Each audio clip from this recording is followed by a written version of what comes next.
What's going on, guys? Hope your day is going well. Today I wanted to do a video about dopamine and how to increase dopamine nutritionally. So we're going to talk about the different nutrients that helps increase your dopamine, because dopamine basically is what makes you more happy. It's what makes you more motivated. It's what increases your testosterone. So that's what we want. So one of the main benefits of that is you just want, and you notice I'm doing cardio while doing this video. I just want to be more productive in some way, so that's what we're gonna do. And why would you want to increase your dopamine? Well, who doesn't want to be in a good mood? Who doesn't want to be in a better mood? And dopamine, the higher your dopamine levels are, also the higher level your pain tolerance is. So you can handle more hard work. And just like the happier you are in general, the more likely you are to do hard work to get something done, in my opinion. So all right, let's talk about the main nutrients. First, we got L-tyrosine. L-tyrosine is an amino acid. I believe it helps with stress tolerance as well. But the foods that's highest in L-tyrosine is beef, lean ground beef. I believe one serving of L-tyrosine, or one serving of beef, has about 2,000 milligrams of L-tyrosine, and that's a pretty high amount. So what kind of beef do we want to eat though? We want to go for grass-fed beef, because although the grain-fed beef is cheaper, it has inflammatory elements in it, such as omega-6s. There's omega-3s, which are anti-inflammatory, and there's omega-6s, which are inflammatory, and they counteract the omega-3s. So grain-fed beef has about a 20-to-1 ratio of omega-6 to omega-3. 20 omega-6 and 1 omega-3. Grass-fed beef has only a 3-to-1 ratio. So 3 omega-6 to 1 omega-3. So that's a much more desirable ratio. Next, we have eggs. Eggs are pretty loaded with tyrosine. If you have just a few, 4 to 5, 4 to 6 maybe, 4 to 6 eggs a day, it's just healthy for you in a lot of ways. So that's what I would recommend. Also, soy is very high in L-tyrosine.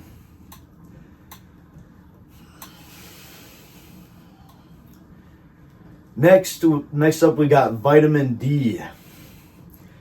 Vitamin D plays a huge role in, I think it's like hundreds of different hormones in the body, but mainly stuff like testosterone, like growth hormone. Vitamin D helps so much. And what's the best way to get vitamin D? Do you know? It's not through food. It's not through fortified milk or anything. It's not even through supplements. It's through sunlight. And the more sunlight you get, the more vitamin D you'll get. Why is this better also? Why is it better than supplements? Can't you just take a 10,000 IU supplement? Yeah, you could. But high vitamin D, it competes for absorption with other vitamins. So, for example, vitamin A, vitamin B, vitamin C, vitamin K, they all compete for absorption in the gut. So if you're adding vitamin D to that, you might not absorb as much, for example, vitamin A. So, but that doesn't happen when you go out into the sun, because it's not competing for absorption in the gut. It's getting through your skin and into the cells. So just 10 minutes in the sun will give you 10,000 IUs of vitamin D. And that's quite a bit. So that only in 20 minutes in the sun would give you 20,000 IUs. So that's a fair amount. Next up, we got omega-3s, which you talked about earlier. They're anti-inflammatory. One of the best sources of omega-3s is cod liver oil. Probably the best way to have cod liver oil is the kind of stuff that you get in a glass jar. And make sure it's wild caught as well, because that's going to give you a lot more benefits. There are omega-3 supplements, but I believe the most natural, best way to get them is through cod liver oil. Now also, if you don't have cod liver oil, you can get your omega-3s from eating a lot of salmon. Again, make sure it's wild caught. And eggs also. It's another reason to have eggs, is the omega-3 content, especially if they're pasture raised. Not pasteurized, but pasture raised. Next up is L-theanine. L-theanine, it gives you like kind of a calm and focused state. Like if you drink it, especially if you drink it in the morning, but it also gives you high energy at the same time. So it's almost like it increases your vitality, so to speak.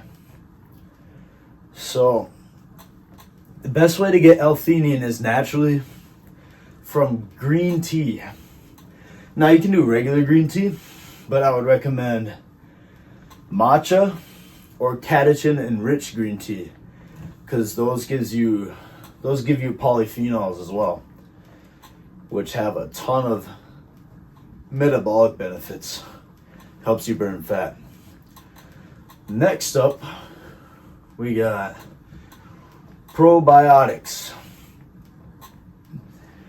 For probiotics, you want to consume things like kefir or kefir, however you pronounce it, or yogurt. This, if you don't know about the gut microbiome, it's new research is coming out like all the time that how important your like gut microbiome is. And the gut microbiome is basically like the brain of your stomach. So it controls, there's what's called the gut-brain axis. So it helps with brain health. There's the gut-skin health axis, helps with your skin health. So yeah, and there's a certain kind of bacteria that's in milk that has like the most benefits. I think it's called like lactobacillus or something like that. Lactobacillus. And oh yeah, another thing. You want to avoid kefir or like fermented foods if you have a histamine intolerance. If you don't know if you have a histamine intolerance or not, go research that and find out if you do have it. But that's just a side note. If you do have a histamine intolerance and you want to avoid that, I'm not sponsored by this company, but Seed is a really good brand. They make a probiotic and a prebiotic in one. It's just a little capsule pill. You can take it with some water, and there's your probiotics for the day. Next up, we have curcumin. Curcumin comes from turmeric. It's kind of like that orange, maybe you've seen it, it's like a root or something. But you can also see it at the store. They got like these little powdered forms. It's kind of like a seasoning. And you can put it on your food. It doesn't taste like anything, in my opinion. I don't think it tastes like anything. But you can basically put it on everything you eat. And it'll kind of make your food look a little orange, but I don't care. Hopefully you don't. Next up, we got Panax Ginseng. Ginseng is a supplement. I think it's a root, but you can take it as a supplement. I would take it as a supplement. It's another thing that helps increase dopamine. And another benefit of ginseng is it enhances zinc absorption, actually. Which zinc is incredible. If you haven't gotten into zinc yet, maybe I'll make a video on zinc. There's so many benefits, and it's so good for you. All right, last but not least, guys, magnesium. Now, where can we get magnesium? We can get it from pumpkin seeds. Okay. But the problem with pumpkin seeds is they're pretty high in omega-6s. So that will cause inflammation. It's got like 5 grams of omega-6s. That's a lot. But now, okay, we could do almonds, which gives us like 70 milligrams of magnesium. But that has 3 grams of omega-6s. So that's not good. What about cashews? That's got like 75 milligrams of magnesium. Cashews have 8 grams of omega-6s. Okay. So what is the most bioavailable way to get magnesium then? In my opinion, if you want to have the least amount of inflammation possible, you want to be taking a supplement, not just any magnesium supplement, because some magnesium supplements have like little to no benefits or have different benefits. And they can also be bound to by like, if you eat vegetables. If you don't know this, vegetables have anti-nutrients in them that bind to certain minerals, so you can't absorb them. But if you get a chelated form of magnesium, for example, chelated just means bound together, okay? Magnesium bisglycinate, which is basically magnesium and glycine bound together. Magnesium bisglycinate is a chelated form of magnesium, which means these anti-nutrients that are coming into your gut, they can't bind to the magnesium because the magnesium is already bound, because you're taking it in a bound form. You're taking it in a chelated form as magnesium bisglycinate. So that's the most bioavailable way to get magnesium. Magnesium bisglycinate, supplement form. I'll put a link in the description for you guys.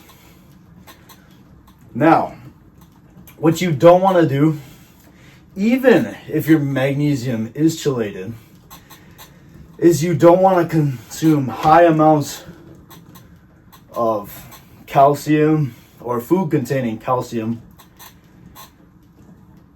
or phosphorus. So why don't you want to contain these at the same? Why don't you want to consume these at the same time? Because these other minerals that I'm about to list, they actually inhibit the absorption of magnesium, because they compete for absorption in the system. So the best way to do things really is to research all the minerals, find out which minerals compete with which, and separate them out. So what's the optimum window to separate out your minerals? Probably the best window is about an 8 to, hold on. Probably, a 6 hour window, 2 to 6 hour window. And magnesium has a serum half-life. It has a half-life in the bloodstream of about 8 to 9 hours. So, what don't you want to consume at the same time as magnesium? Calcium, phosphorus, iron, copper, manganese, zinc, sodium, high sodium, and high sugar. So those are what you want to watch out for taking at the same time as magnesium. Or if you do take these things, just take them in smaller amounts. Don't have too much of these other minerals because they will inhibit the absorption of your magnesium. So there's your protocol. Do with this information what you will. I've already implemented a personal protocol that I'm going to follow. Sorry for not uploading as much recently. I've been lazy. Don't be lazy. All right. You guys have a good one.